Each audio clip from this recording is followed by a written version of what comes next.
Hi, this is a quick demonstration of the usage of the My Info tab in the QuikTrade barter management system.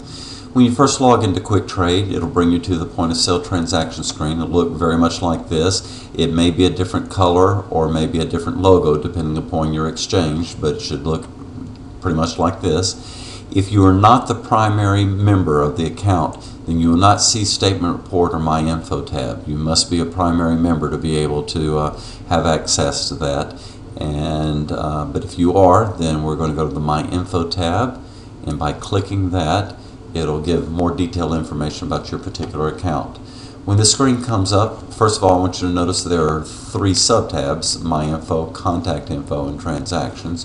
It defaults to the My Info tab to start off with, which gives information particular about this account, physical address, mailing address if it's different, business 1099 name, email, phone numbers, website, fax, information about sales and purchases and cash fee, balances, and threshold accounts. Any of these fields that are boxed in and grayed right here, these are fields that you're able to edit.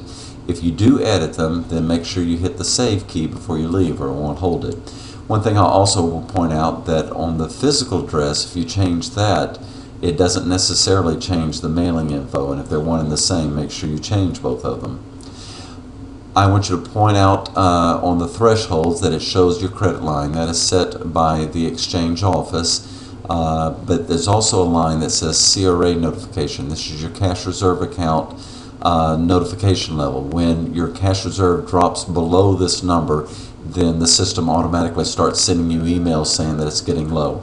You have the capability of setting that amount to whatever number is convenient for you. I would encourage you to set it at a point that when you start getting your cash reserve notifications that you will be able to go in and fill it up immediately.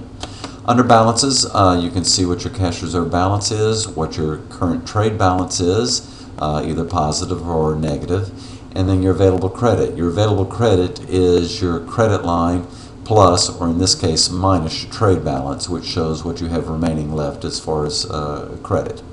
I do want you to notice that there's a button here that allows you to load your cash reserve account from this screen. Now, this doesn't happen automatically or instantly.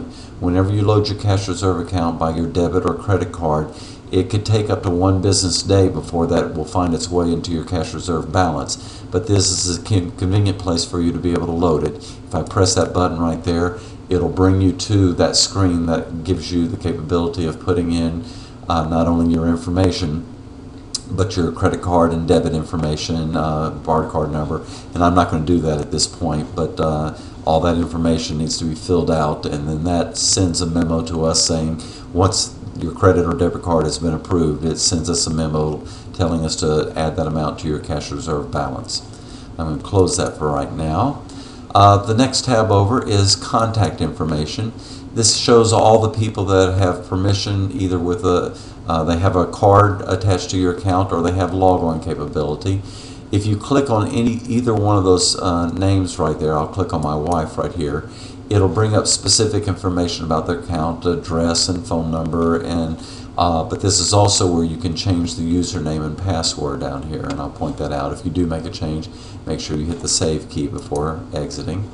And then the last tab over here shows transactions. I can pull up transactions for a particular period of time. Let's say I want to say August 24th through August 31st, and I can hit the search key and it'll show me whatever transactions took place within that time. Sometimes you may be searching larger and you'll have a whole page full of things. You do have the capability of sorting any one of these fields that have an up or a down key. You can sort by ascending or descending by hitting that key. Also, right here under type, if you click on the word type or status, it'll allow you to pull up accounts that have a specific transaction type and only that transaction type. All of mine are the same right now, so I'm not able to demonstrate that, but you can see how that would work.